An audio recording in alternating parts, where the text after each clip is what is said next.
मैं शुरुआत सर आपसे करता हूं, सचिव महोदय से। करीब करीब 2500 मेगावाट सोलर एनर्जी का टारगेट इस बार आपने रखा है, और जो मेरे पास डेटा है वो बता रहा है कि 2024 के बाद करीब करीब 10 गुना बढ़ोतरी हुई है। पर मुझे इसको देखते हुए एक सवाल समझ में आया कि क्या ये सारी सोलर एनर्जी की कैपेसिटी पहाड़ के मैदानों में है, या मुनस्यारी, पिथौरागढ़, उन हिस्सों में भी उनका कितना हिस्सा है इस नई सोलर कैपेसिटी में? अभी हमने अपने सोलर एनर्जी पॉलिसी में 2500 मेगावाट का टारगेट रखा था, उसमें 1000 मेगावाट यानी 1 गीगावाट हम लोग अचीव कर चुके हैं। और हमारे सोलर एनर्जी पॉलिसी जो अन्य बड़े राज्य हैं उनकी पॉलिसी से थोड़ा सा डिफरेंट है, क्योंकि सोलर एनर्जी जो है एक लैंड इंटेंसिव एनर्जी प्रोजेक्ट है। इसके लिए आपके पास बहुत सारा लैंड होना चाहिए, और लैंड ऐसे लैंड होना चाहिए जिसको आप कोई अन्य प्रयोजन के लिए यूज़ नहीं कर पाए, क्योंकि लैंड की जो है अल्टरनेटिव यूसेस होते हैं। तो आपके अपॉर्चुनिटी कॉस्ट ऑफ लैंड जो है मिनिमम होना चाहिए, उसी लैंड को आप सोलर एनर्जी के लिए डाइवर्ट करेंगे। अब राजस्थान, गुजरात या सदर्न स्टेट्स, तमिलनाडु, आंध्र प्रदेश, उनके पास ऐसे बंजर भूमि बहुत है, तो वो बहुत मेगा प्रोजेक्ट्स लगाते हैं। हमारे पास ऐसा नहीं है, हमारे पास लिमिटेड लैंड जो है हमारे एक स्कैर्स रिसोर्स है। इसलिए हमने यूटिलिटी स्केल सोलर प्लांट्स के बजाय डिस्ट्रीब्यूटेड सोलर्स पर बहुत ज़्यादा फोकस किया था। उसको एक सेल्फ एम्प्लॉयमेंट स्कीम के रूप में लॉन्च किया था कि मुख्यमंत्री सौर स्वरोजगार योजना, सोलर सेल्फ एम्प्लॉयमेंट स्कीम, जिसमें हम 20 किलोवाट से लेकर के 200 किलोवाट तक के अलग अलग कैटेगरी में सैंक्शन करते हैं। और वो बहुत अच्छा पिकअप हुआ है, चूँकि उसकी पहले जब योजना लॉन्च हुई थी उस समय की गाइडलाइंस थोड़ा सा कठिन था, लोग ज़्यादा यूज़ नहीं कर पा रहे थे। फिर उसको एनालाइज किया गया है, योजना को रीलॉन्च किया गया है नवीन गाइडलाइंस के साथ। तो उसी का नतीजा है कि अभी हम लोग 1 गीगावाट पर पहुंच गए हैं। अभी योजना का सेकेंड फेज़ भी हम लोग लॉन्च करने वाले हैं, और उसमें 100 मेगावाट का और उसमें लेके चल रहे हैं। हाँ, सोलर एनर्जी को लेकर के कुछ डिफ़िकल्टी भी है। किसी भी डिस्कॉम से आप पूछेंगे तो वो बताएंगे अपने डिफ़िकल्टीज, क्योंकि सोलर एनर्जी जनरेशन दिन में होता है और दिन में डिमांड आपके कम रहते हैं। इवनिंग में पीक डिमांड जब होते हैं तब सोलर एनर्जी अवेलेबल नहीं हो पाता है। अब उसके लिए अगर आप बैटरी एनर्जी स्टोरेज में जाते हैं तो देन उसकी कॉस्ट बढ़ जाता है। ये एक चैलेंज है तो एनर्जी ट्रांजिशन में। तो अब दुनिया में कई प्रकार के कंपनीज जो हैं R&D में लगे हुए हैं कि बैटरी की जो कॉस्ट है उसको नीचे लाया जाए। अभी भारत सरकार ने MNRE ने अपना BESS के लिए सब्सिडाइज्ड स्कीम अनाउंस किया है, जिसमें VGF देते हैं।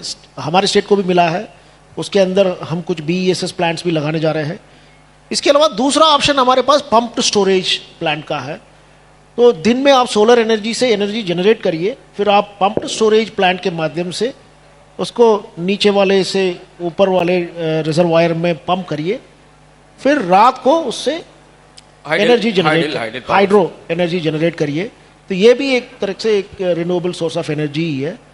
तो इस तरीके से हमारी जो देश के जो टारगेट है कि 2070 तक हमको नेट ज़ीरो एमिशन का टारगेट अचीव करना है, तो उसमें सोलर एनर्जी का एक बहुत बड़ा योगदान रहने वाला है। 2070 तो दूर है, लेकिन सचिव महोदय ने एक ऐसी जगह उंगली रखी जिसका जवाब संजय जी दे सकते हैं, क्योंकि ये फाइनेंसर हैं। और इनसे मेरा सवाल है कि SCI की टेंडर लिस्ट में देख रहा था, मैक्सिमम टेंडर जो आपने जारी किए हैं उसमें राजस्थान, गुजरात, आंध्र प्रदेश जैसे मैदान, जिन समतल राज्य हैं जिनके पास अच्छी ज़मीन है, उसका दबदबा है। जबकि SCI की टेंडर प्रोसेस में उत्तराखंड को स्ट्रक्चरली लॉस है, नुकसान है, क्योंकि ज़मीन नहीं है, ग्रिड समस्याएं हैं, दिक्कतें हैं। क्या कोई स्टेट का अलग से क्लस्टर प्लान है या कुछ ऐसी चीजें जो हमको पता नहीं है, आप बताना चाहते हैं? सबसे पहले तो अमर उजाला का तहे दिल से धन्यवाद कि मुझे यहाँ आमंत्रित किया और आप लोगों से संवाद का मौका दिया। जो सचिव साहब ने कहा कि सोलर में लैंड बहुत ज़्यादा यूज़ होती है, it requires a lot of land, but at the same time Uttarakhand is blessed with the hydropower. The potential what we have got from the reports and megawatt of hydro potential is available. जरूरी नहीं है कि solar से ही उसकी पूर्ति की जाए, और जैसा कि इन्होंने बताया कि पंप स्टोरेज एक बहुत अच्छा ऑप्शन हो सकता है। अभी 2 हफ्ते पहले ही सेंट्रल गवर्नमेंट ने, MNRE ने स्मॉल हाइड्रो की स्कीम लॉन्च की है, जिसमें करीब करीब 20% की सब्सिडी सेंट्रल गवर्नमेंट से मिलेगी। और स्मॉल हाइड्रो भी लकीली सेकी को ही इम्प्लीमेंटिंग एजेंसी बनाया गया है। और इससे करने से ये होगा कि आपको बहुत बड़े बड़े प्रोजेक्ट लगाने की ज़रूरत नहीं है, जिससे कि आपका प्रकृति का जो संतुलन है, जो बिगड़ता है, वो सब करने की ज़रूरत नहीं है। रन ऑफ द रिवर आप 1 मेगावाट से 5 मेगावाट 10 मेगावाट आराम से लगा से डे टाइम में 24 घंटे बिजली ले ही सकते हैं। माँ गंगा तो अनवरत बह रही हैं, उसका फ़ायदा इस वे में भी ले सकते हैं हम। सोलर एनर्जी के बारे में बताया, मैं थोड़ा सा बता देता हूँ कि सोलर एनर्जी कॉरपोरेशन हमारी PSU है, अभी तक पब्लिक नहीं हुई है, तो 100% सेंट्रल गवर्नमेंट के अंडर में है। ये केवल टेंडरिंग एजेंसी नहीं है, हमने करीब 70,000 मेगावाट RE के प्रोजेक्ट्स अवार्ड कर दिए हैं, जिसमें से करीब करीब 36-37 हजार मेगावाट अंडर ऑपरेशन है, मीन्स चल रहे हैं, एनर्जी जनरेट कर रहे हैं।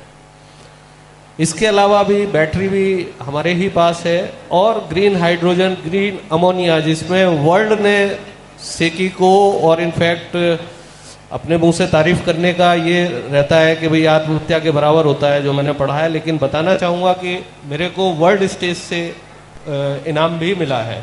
वर्ल्ड में इतना बड़ा काम किसी ने नहीं किया है। और मेरी टीम में आपको बता दूं, हर जगह ये रोना रोया जाता है कि भाई आदमी कम है, आदमी कम है। मेरी टीम में मैं हूं और मेरे साथ में 3 और हैं, और वर्ल्ड में सबसे बड़ा काम किया है हमने। पूरा वर्ल्ड हमारे पास आ रहा है, जर्मनी हमारे पास आ रहा है, रोटरडैम में ये प्राइज मिला था, तो नीदरलैंड हमारे पास है, अभी जापान से बात चल रही है।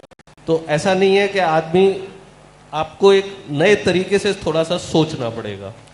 मैं अभी सचिव साहब से मिलने की कोशिश करूंगा, इनके पास अगर टाइम हो 10 मिनट, तो स्मॉल हाइड्रो पे मैं कुछ नई तरीके से करना चाहता हूं, जिस हिसाब से हमने सोलर में किया था। 2014 में जब नई गवर्नमेंट आई, तो उस समय सोलर का जो इंस्टॉल्ड कैपेसिटी इंडिया में थी वो करीब 2800 मेगावाट थी केवल। अभी 158 गीगावाट हो गई है, मतलब 1,58,000 मेगावाट हो चुकी है। इसका मतलब ये होगा करीब 50 से 60 गुना हम 10, 12, 14 साल में बढ़ चुके हैं। जहां तक इन्होंने बताया कि हमारा नेट जीरो का प्रोग्राम है, उत्तराखंड को तो इतना लंबा टाइम की जरूरत नहीं है, मेरे हिसाब से 10 साल में भी हो सकता है। जहां तक मैंने रिपोर्ट में पढ़ा है, इनकी एनर्जी का जो प्रोक्योरमेंट है वो करीब 54% तो हाइड्रो से आ रहा है, 35% करीब कोल से आ रहा है, 9% अभी विंड और सोलर जो भी है मिला के है, 2% न्यूक्लियर से। मेरा इसका जो ग्रोथ रेट है CAGR पिछले 5 साल का उत्तराखंड का 5.56% है, मतलब हर साल इतने % ग्रोथ होती है। एनर्जी ज्यादा चाहिए, आपको कुछ नहीं करना है, इसको आप कोल, इसको रिन्यूएबल से पूर्ति कीजिए अपने आप। और पुराने जो कोल के आपके एग्रीमेंट्स हैं वो धीरे धीरे सबसाइड हो जाएंगे, खत्म हो जाएंगे, उनको रिन्यू मत कीजिए। तो एक छोटा सा सुझाव है। और उत्तराखंड को ये करने के लिए एक डिस्ट्रीब्यूटेड सोलर का आपने बताया, वो बहुत अच्छा ऑप्शन है। दूसरा, we can learn from the Brazil where they have merged 2 program government scheme. One is the poverty alleviation, they have merged with the electrification. तो last mile connectivity and electrification उन्होंने बिल्कुल रिमोट में जाके कर दिया। वहां से इकोसिस्टम डेवलप होता हुआ शहर की तरफ आया, तो आपका एक्सोडस भी रुकेगा, बड़े शहरों पे जो म्यूनिसिपैलिटी का बोझ है वो भी हटेगा, भीड़ हटेगी। तो और गांव में भी आपकी ये इंडस्ट्री लग जाएंगी। मेरा जस्ट एक सुझाव ये भी है कि इंडस्ट्री जो भी उत्तराखंड में लगाए, ये देवभूमि है, यहाँ पॉल्यूशन, माँ गंगा को कम से कम उत्तराखंड से बाहर बिल्कुल प्योर निकाल दें। तो कोई भी पॉल्यूटिंग इंडस्ट्री के लिए कोई इनको परमिशन ना दी जाए। संजय, मैं थैंक यू। मैं आपके पास दोबारा एक सवाल लेकर आऊँगा। मैं कार्तिकेय जी से एक सवाल पूछ लूँ। जब आप अभी कह रहे थे तो कार्तिकेय जी मुस्करा रहे थे, और उनकी मुस्कुराहट का मतलब मैं बताता हूँ क्या था, उस सवाल से पता चलेगा। मेरा सवाल आपसे ये है, आप इन्वेस्टर हैं, काम धंधे पैसे की बात कर ले, उत्तराखंड में without subsidy solar energy commercially viable है क्या? किसी स्थिति में क्या ग्राहकों को दी जा सकती है इस स्थिति पे, या फिर आप कोई ऐसा पॉलिसी चेंज चाहते हैं जिससे कि पूरी कैलकुलेशन, पूरी गणित बदल जाए सोलर एनर्जी को लेकर? सर थैंक यू इस सवाल के लिए। मैं एक छोटे से परिचय से शुरू करता हूँ। हम इन्वेस्टर हैं।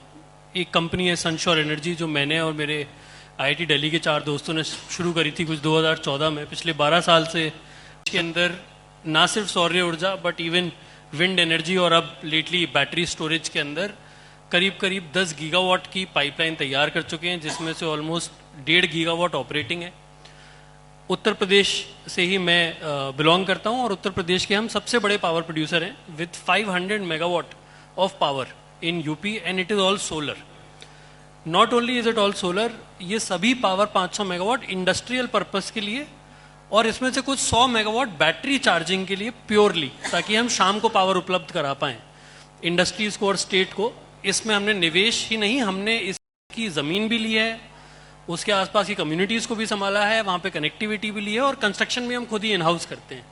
तो एज अ कंपनी हम बहुत ही आत्मनिर्भर कंपनी है। उत्तराखंड के विषय में अगर मैं बात करूं तो जैसा संजय सर ने कहा, उत्तराखंड एक पावर सरप्लस स्टेट है। इनफैक्ट उत्तराखंड सिर्फ अपने आप को नहीं, अपने आस पड़ोस के कई सारे प्रदेशों को भी हरी पावर देता है। हाइड्रो पावर जो कि करीब 4-5 गीगावाट यहाँ पे उपलब्ध है और स्मॉल हाइड्रो का जैसे सर ने बताया बहुत जबरदस्त स्कोप है। उससे सस्ती पावर बनाने का कोई तरीका एट स्केल एक्चुअली दुनिया में नहीं है। इंडिया में भी अगर आप देखेंगे तो जो हाइड्रो पावर है, जब वो पीक समय पे मानसून में बिकती है तो मेरा मानना है कि 50 पैसे पर यूनिट के आसपास की पावर निकलती है। उसके साथ डिसएडवांटेज बस ये है कि मानसून में जब वो पावर अपने मैक्सिमम उफान पे होती है, देश का कंजम्पशन अपने मिनिमम पे होता है। तो ये जो सीजनल वेरिएशन है, इसकी वजह से hydro beyond a certain point grow नहीं कर पाता। जो नेक्स्ट वेव है ग्रोथ की, वो battery using hydro plants as storage की है। उत्तराखंड की स्ट्रैटेजी जैसा सर ने भी बताया, सेक्रेटरी साहब ने, कि डिस्ट्रीब्यूटेड सोलर पे ज्यादा फोकस्ड है। आई थिंक वो परफेक्ट स्ट्रैटेजी है फॉर दिस स्टेट। आज की तारीख में इंडिया में जब से पीएम सूर्यघर योजना आई है, जिसमें कि आप सब्सिडी की भी बात आई थिंक उसी विषय से आगे बढ़ती है, उससे ऑलमोस्ट 5 गीगावाट के आसपास, Sanjay sir please correct me, I think 5 gigawatts of residential rooftop इस देश के अंदर पिछले 2 या 3 साल के अंदर लग गया है, जो कि ज्यादा लग गया है। जो कि ये बाय द वे जो सर 50 या 60 गुना की बात कर रहे थे, आई थिंक ये 500 गुना की बढ़ोतरी है in the last 2 to 3 years। And Uttarakhand भी इसका एक बड़ा पार्ट है। सच बताऊं तो सोलर पावर आज की तारीख में देश के हर कोने में बिना सब्सिडी, बिना पॉलिसी सपोर्ट के 100% वायबल है। सोलर प्लांट अगर आप बहुत बहुत महंगा लगाएंगे तो शायद उससे जो पावर की कॉस्ट निकलेगी वो 4 रुपए निकलेगी या 4.25 रुपए निकलेगी। जिस स्केल पे सेकी प्लांट लगवाता है वहां पे पावर का रेट करीब 2.5 रुपए पर यूनिट है। सो लेने वाले नहीं है 2.5 रुपए पे, लेने वाले नहीं है 2.5 रुपए पे। ये एक बड़ा संघर्ष है। बट वो लेने ना लेने का रीजन जो है, आई थिंक वो थोड़ा शॉर्ट साइटेडनेस है। इन द लॉन्ग रन, जैसा सर ने बताया कि जो हमारे देश की स्ट्रैटेजी होनी चाहिए, देखिए हमारे पास कोल उतनी मात्रा में नहीं है जिस स्पीड से हम बढ़ना चाहते हैं। कोल प्लांट लगाना बहुत ही हानिकारक है, बहुत मुश्किल से लगता है, बहुत समय लगता है, बहुत ही वायलेंट तरीका है पावर प्रोड्यूस करने का। हम बहुत सनातनी बातें भी हम क्योंकि करते हैं। अगर आप देखेंगे तो सोलर से ज्यादा नॉन वायलेंट तरीका पावर प्रोडक्शन का कोई नहीं। एंड आज की तारीख में आप अपने घर में कर सकते हैं। बैटरी स्टोरेज भी अब एक्चुअली उतना महंगा नहीं है सर। जो बैटरी स्टोरेज से हम प्लांट लगा रहे हैं यूपी में, हम गारंटीड 6 रुपए 65 पैसे में शाम को 4 घंटे की पावर दे रहे हैं फॉर 15 ईयर्स। जो कि एक्सचेंज से जाके जब डिस्कॉम पावर खरीदती है तो 10 रुपए की खरीदती है, वो भी सरकार सब्सिडाइज कर रही है उस पावर को। वो शायद कल को 15 रुपए में खरीदनी पड़े। तो battery storage for Uttarakhand, even मैंने जो अपनी रिसर्च करी, जो मैंने तैयारी करी थी इस विषय में, उस क्योंकि लैंड की आपके पास कमी है, तो सोलर आप राजस्थान से लीजिए, ISTS नेटवर्क से आप पावर लीजिए, take it from Rajasthan.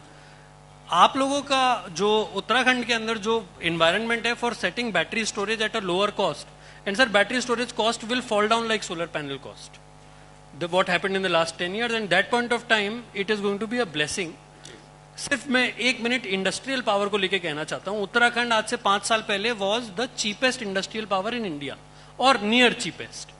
Today it is close to being the most expensive.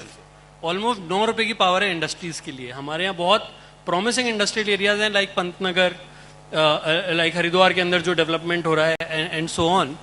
और इन सभी लोगों के लिए भी for it to grow, industrial का ग्रोथ होने में भी पावर आप अगर उनको ISTS नेटवर्क से लाने देते हैं, हो सकता है उनके लिए वायबल हो। तो state doesn't have to play a role, industry can procure themselves. And जो ग्रोथ है आगे उतनी स्पीड से हाइड्रो प्लांट बनाना भी थोड़ा मुश्किल है। तो आई थिंक जो फ्यूचर ग्रोथ है उसके लिए renewable energy can be a very very good strategy for Uttarakhand. Sir, सचिव सर के पास दोबारा। हाँ, मैंने शुरुआत में कहा और उस सवाल को आगे बढ़ाते हैं। करीब 71% फॉरेस्ट एरिया है। क्या केंद्र सरकार एक कार्बन क्रेडिट पॉलिसी बना रही है, तैयारी चल रही है, कई सारे स्टेक होल्डर से बातचीत हो रही है। मेरा सवाल ये है कि क्या उत्तराखंड की सरकार कार्बन क्रेडिट ट्रेडिंग स्कीम को, खासतौर से फॉरेस्ट की ट्रेडिंग स्कीम को इसमें शामिल कराने में सफल रही है, या कोई ऐसा प्रस्ताव है कि उत्तराखंड के वन क्षेत्र की कार्बन क्रेडिट्स को इस स्कीम में शामिल किया जाए? क्योंकि अगर ऐसा होता है तो जो फ्यूचर की इकोनॉमी, जो कार्बन फ्री इकोनॉमी है, उसके लिए बड़ा हिस्सा होगा। गवर्नमेंट ऑफ इंडिया, मेरा सवाल सचिव महोदय से। कार्बन क्रेडिट एक बहुत बड़ा आपके इनकम का जरिया बन सकता है, स्पेशली उत्तराखंड के कंटेक्स्ट में। फॉरेस्ट का भी हम लोग क्लेम लगा सकते हैं। इसके अलावा फॉरेस्ट के क्लेम किए नहीं है हमने, अभी क्लेम किया नहीं है, अभी उसकी होमवर्क चल रही है। इसके अलावा हमारे जितने हाइड्रो पावर से हम जनरेट करते हैं, इसके सापेक्ष भी हम लोग कार्बन क्रेडिट्स क्लेम कर सकते हैं। हमारे पास मल्टीपल स्कोप है, तो अभी चूंकि इसमें मल्टीपल डिपार्टमेंट्स इन्वॉल्व है, तो किसी एक डिपार्टमेंट को नोडल डिपार्टमेंट का काम करना होगा। तो फॉरेस्ट एंड एनवायरनमेंट डिपार्टमेंट को नोडल डिपार्टमेंट इसमें बनाया गया है। वो अपना कंसल्टेंट एजेंसी हायर कर रहे हैं जो हमारी कार्बन क्रेडिट्स के लिए अप्लाई करें और उसको क्लेम करें। उसके लिए मैं एक बात और कहना चाहता हूं कि रिन्यूएबल एनर्जी में देखिए एक प्रॉब्लम है हर एनर्जी में। Why we need a mix of energy sources. Energy mix की क्या जरूरत है जी? क्यों ना हम लोग एक ही सोर्स ऑफ एनर्जी को पूरा यूज करें। एनर्जी मिक्स की इसलिए जरूरत है कि आपके एनर्जी सेक्टर में दो टर्मिनोलॉजीज होते हैं, बेस लोड और पीक लोड। आपको बेस लोड इंश्योर करना है, पीक लोड भी इंश्योर करना है। हाइड्रो के साथ हमारे प्रॉब्लम क्या है कि जैसे अभी कार्तिकेय जी ने बोला था कि हाइड्रो के पीक प्रोडक्शन मानसून टाइम पे, डिमांड बहुत लो उस समय। हमारे डिमांड विंटर में बहुत ज़्यादा रहता है, प्रोडक्शन लगभग ज़ीरो हो जाता है क्योंकि विंटर में हमारे नदियों में पानी नहीं होती है। सोलर के साथ डेली वेरिएशन रहता है, दिन में प्रोडक्शन इवनिंग टाइम पे नहीं है। इसलिए अब जैसे आप सेकी के चेयरमैन साहब ने बोला कि आप कोल ख़त्म करिए, उल्टा अभी एक कोल का लॉन्ग टर्म टेंडर हमने फ्लोट किया है। उसका रीज़न यही है कि हम बेस लोड इंश्योर नहीं कर पा रहे हैं। और इंडिया ने भी अपने कोल के टारगेट्स को बढ़ा दिया, एक्सटेंड किया है। हाँ, तो इसका सॉल्यूशन दो सॉल्यूशन है। एक तो जिस पर गवर्नमेंट ऑफ इंडिया बहुत तेजी से काम कर रहे हैं, न्यूक्लियर एनर्जी पर। न्यूक्लियर एनर्जी आपका उतना ज़्यादा कार्बन एमिशंस प्रोड्यूस नहीं करता, relatively clean energy. I won't say कि एक कंप्लीटली रिन्यूएबल एनर्जी है, लेकिन रिलेटिवली क्लीन एनर्जी है कंपेयर टू कोल या गैस बेस्ड प्रोडक्शन। तो गवर्नमेंट ऑफ इंडिया ने मेजर रिफॉर्म्स किया है। अभी शांति एक्ट बनाया है जिसके तहत प्राइवेट प्लेयर्स को भी न्यूक्लियर एनर्जी में मौका दिया है। तो बहुत लिबरलाइज किया है न्यूक्लियर एनर्जी को लेकर के। ये एक सोर्स बन सकता है। इसके अलावा एक दूसरा सोर्स है जिसमें स्टेट ऑफ उत्तराखंड बहुत कीनली काम कर रहे हैं, यह है जियो थर्मल एनर्जी। ये एक यूनिक एनर्जी पोटेंशियल है जो हमारे पास अवेलेबल है, जो हमारे हिमालयन रीजन में हॉट वाटर स्प्रिंग्स होते हैं। तो हॉट वाटर स्प्रिंग्स के जो टेम्परेचर है उसको यूज़ करते हुए हम लोग एनर्जी प्रोडक्शन कर सकते हैं। कुछ कंट्रीज इसमें बहुत अच्छा काम कर रहे हैं, नॉर्डिक कंट्रीज, स्पेशली आइसलैंड। तो आइसलैंड के साथ हमारा एक अनुबंध भी हुआ था, कुछ उन्होंने हमारा पोटेंशियल का असेसमेंट किया था। एक study Wadia institute of Himalayan geology का है जो पूरे कंट्री का जियोथर्मल एनर्जी का पोटेंशियल है, उसका 1/3 अकेले उत्तराखंड में है। तो उस पर अभी हम लोग बेबी स्टेप्स ले रहे हैं। हमने एक पहला प्रोजेक्ट तपोवन एरिया में शुरू करने जा रहे हैं। अगर इसमें हम सफल हुए हैं तो ये हमारे perfect replacement for coal based energy होगा हमारे बेस लोड इंश्योर करने के लिए। संजय जी, आपके लिए मेरा दूसरा अलग सवाल है जो उत्तराखंड के लिए, माइक ले लीजिए। कार्तिकेय ने भी जो कहा और जो बाकी भी दिखता है, उत्तराखंड की सोलर एनर्जी में बड़ी प्रॉब्लम पैनल्स नहीं है, ग्रिड है, खराब कमज़ोर ग्रिड है, जिस वजह से इवैक्यूएशन नहीं होता, ट्रांसमिशन नहीं होता। क्या सेकी सोलर एनर्जीज के साथ ट्रांसमिशन लाइन को बंडल नहीं कर सकता है? देखिए, सॉल्यूशन तो सचिव साहब ने बहुत क्लियर दिया है कि डिस्ट्रीब्यूटेड सोलर, चूंकि आपके पास लैंड मास नहीं है बहुत बड़ा, रेडिएशन लेवल का भी इशू है, प्रोलॉन्ग्ड रेनी सीजन है यहाँ पे, तो ग्रिड पे भी जर्क आएगा, सडनली बादल आ जाते हैं, छाया आ जाती है, तो वो सब तो ठीक है।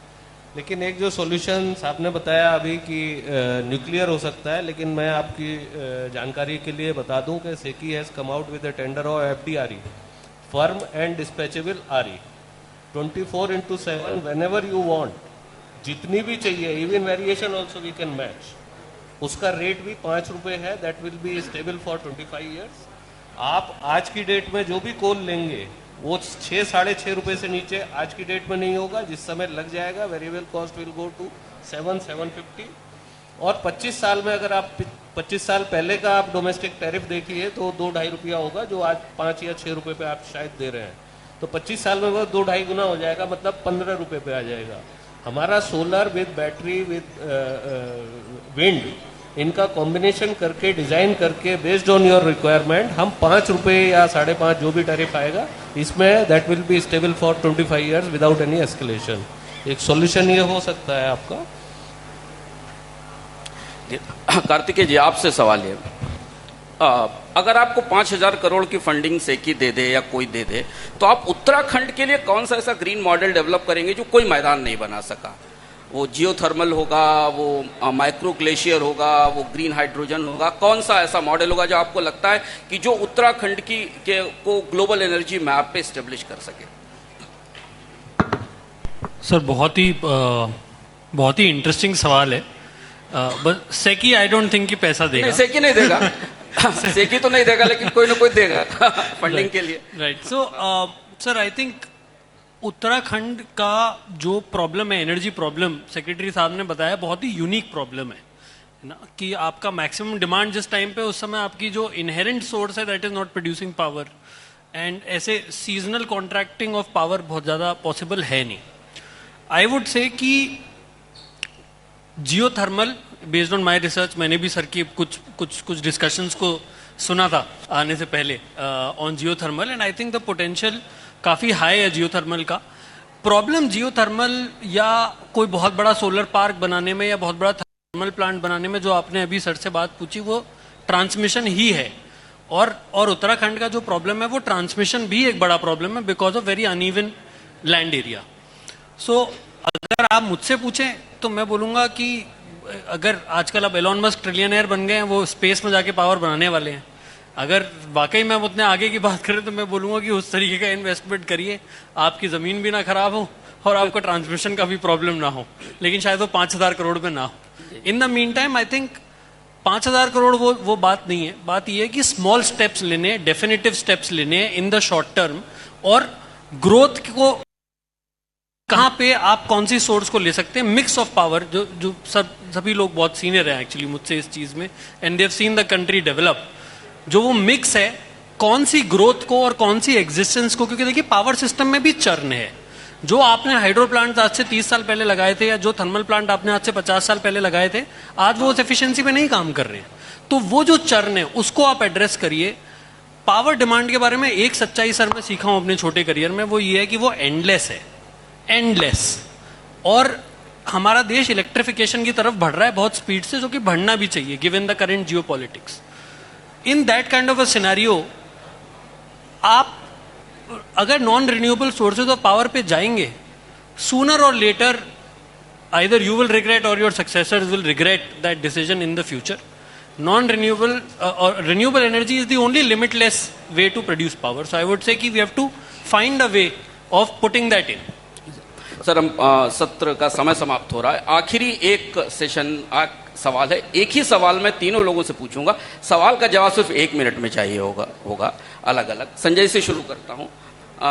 वैसे भी आप बड़े ओहदे पर हैं, लेकिन इससे बड़ा ओहदा अगर आपको मिल जाए और आपके पास केवल 3 मिनट हो एक फैसला करने के लिए जिससे उत्तराखंड का एनर्जी भविष्य बदल जाए, तो क्या फैसला होगा आपके लिए?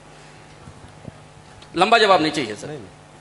इनका डिमांड कर्व देखते हुए और रिन्यूएबल की तरफ फोकस करेंगे और कोल को नीचे करेंगे, और जो सचिव साहब ने बताया कि भाई बेस लोड भी चाहिए, बेस लोड आपके हाइड्रो से पूरा हो सकता है।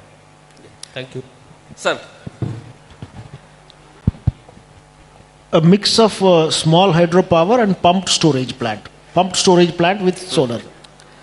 कार्तिकेय जी आप। Sir, I would completely agree with sir. Just adding, get power from resource-rich areas using the ISTS network so that pumped storage works across the year. धन्यवाद आप सबका इस बेहद उपयोगी सत्र के लिए, इतनी छोटे समय में इतनी सारी चर्चाओं के लिए और बहुत सारे नीतिगत संकेतों के लिए। जो लोग यहाँ बैठे हैं, निवेशक और बाकी लोग, वो समझ पाएंगे कि भारत का सबसे बड़ा एनर्जी फिनांसर, भारत का सबसे बड़ा ग्रीन एनर्जी पोटेंशियल राज्य और नए इन्वेस्टर क्या सोच रहे हैं। इस कार्यक्रम में आने के लिए और हम सबसे चर्चा करने के लिए अमर उजाला की तरफ से आपका बहुत बहुत आभार।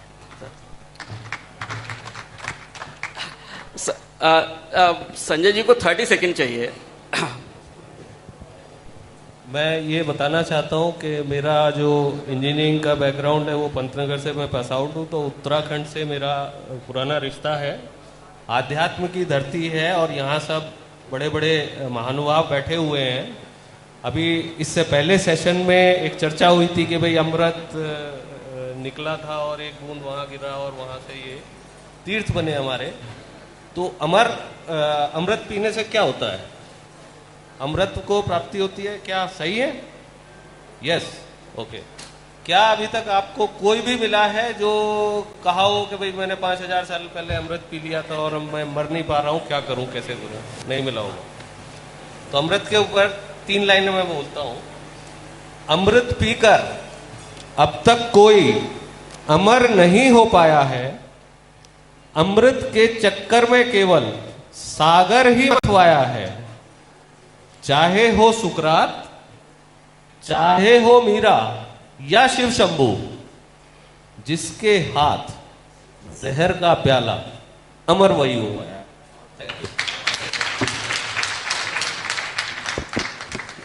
अगर आप ये वीडियो YouTube पर देख रहे हैं तो हमारे चैनल को सब्सक्राइब कर बेल आइकन दबाएं, और Facebook पर देख रहे हैं तो हमारे पेज को लाइक करें।